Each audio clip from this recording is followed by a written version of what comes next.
flames were coming out of this house here on Winston Road, which is why firefighters are hosing water down directly above it. Black men and women have been taught for years that they need to keep their hair short or straightened in order to look professional. And they end up spending hours in salons like this one just to achieve that. Some people who've been fighting to keep the pipeline from coming into their backyards slept here overnight to make sure they got a spot in the courtroom. There's about a dozen individual public seats right here in front of City Hall. But if you're not in this area, the next available cluster of public seats aren't for another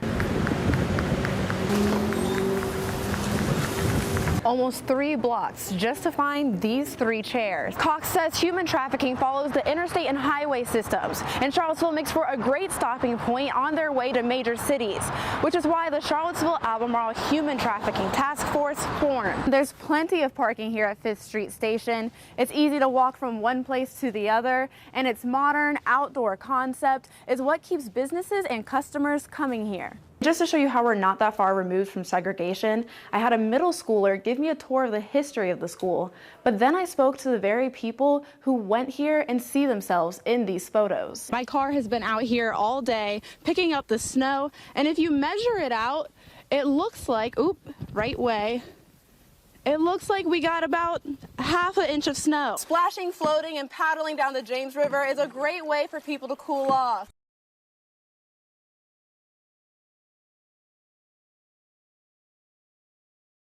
Some people who've been fighting to keep the pipeline from coming into their backyards slept here overnight to make sure they got a spot in the courtroom.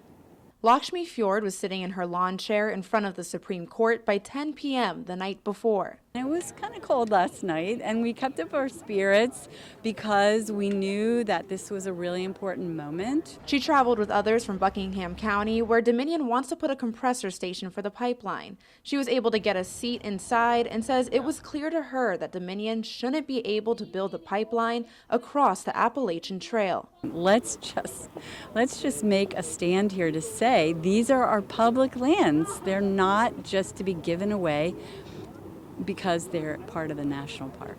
Those who didn't make it inside the courtroom stayed out front to show their opposition, some even protesting. Kate Wofford, the executive director of Alliance for the Shenandoah Valley, says she's not surprised by the amount of people who came. This is a broadly unpopular project. People do not want to see this pipeline get built. It's not needed, and there are so many communities that would be impacted. There's economic sectors that would be impacted. There's water that would be impacted, and people are showing up because they're concerned about those impacts from this unneeded pipeline. Of course, they hope the Supreme Court will rule in their favor, but they're going to keep fighting no matter what. Reporting from the Supreme Court, Brianna Hamblin, CBS 19 News.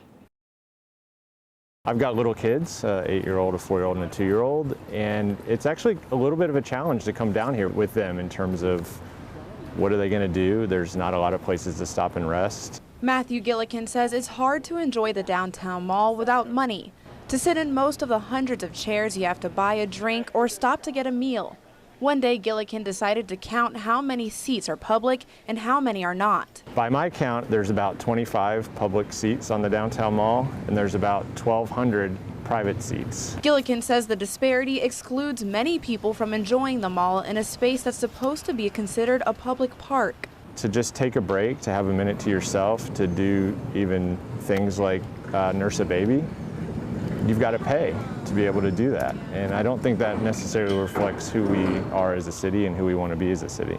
There's about a dozen individual public seats right here in front of City Hall. But if you're not in this area, the next available cluster of public seats aren't for another almost 3 blocks just to find these 3 chairs. That may seem fine to many, but if you have a disability, it could make the mall daunting. Director of Communications Brian Wheeler says there are 37 of these chairs around the mall, and 16 more are in storage to one day be placed. We have to think about fire lanes. We have to think about events that take place. People also say the design of the chairs seem to have been made to avoid the homeless laying down on them. Wheeler says in 2019, backless benches were replaced with the original mall chairs when it was created in the 1970s. So any redesign would require the Board of Architectural initial review to get involved. And at this point, all we've done is restore equipment basically that we already had. Gillikin says the bottom line is the mall simply needs more public chairs in order to be for everyone. Reporting in Charlottesville, Brianna Hamblin, CBS 19 News. Black men and women have been taught for years that they need to keep their hair short or straightened in order to look professional. And they end up spending hours in salons like this one just to achieve that. But now this bill will ensure that people get the same opportunities no matter the texture of their hair or how they want to style it. Hair is something Black women are often forced to think about every day. Not just whether or not it looks good, but whether or not it will be accepted. Leandra McDonald had to think about that at her first job out of high school at a law firm. And I remember being very cognizant as a child, and my mom being very aware too of making sure my hair looked neat, whatever that meant, right? But making sure it looked neat so that I looked professional. Later on, learning that I was associating neat and professional with straight. McDonald says she spent hours getting chemicals put into her hair at salons to make it straighter, until in college she decided she had enough and went natural. She later locked her hair, a traditional style of people with African roots. She gets them done here at Natural Hair Design. But McDonald says it was hard to shake what's been ingrained in her. I would still go to job interviews and feel self-conscious and still feel like I hope my hair wasn't the reason I didn't get that job. As a teacher at Monticello High School now and an entrepreneur, she says she doesn't worry about that anymore.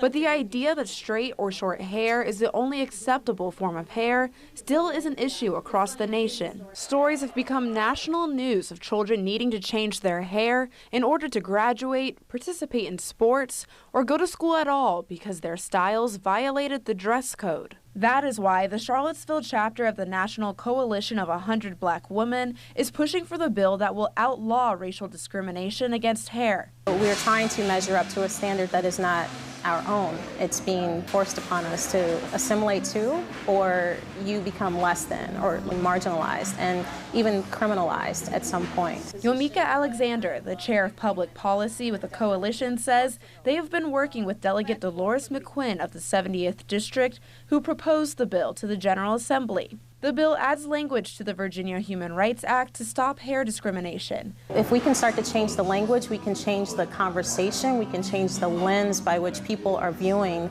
differences, in people of color and anyone else for that matter.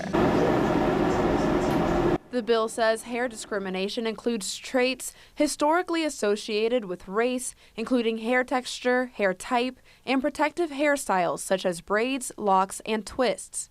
McDonald says mindsets may not be changed by laws, but the bill is a start. Knowing that there is nothing wrong with me, that it is the system that has to be changed. So even if it continues, I can at least walk knowing I am not the problem. It is the system that's the problem, and I unfortunately exist within that system, but I'm not the one who has to change for it to get better.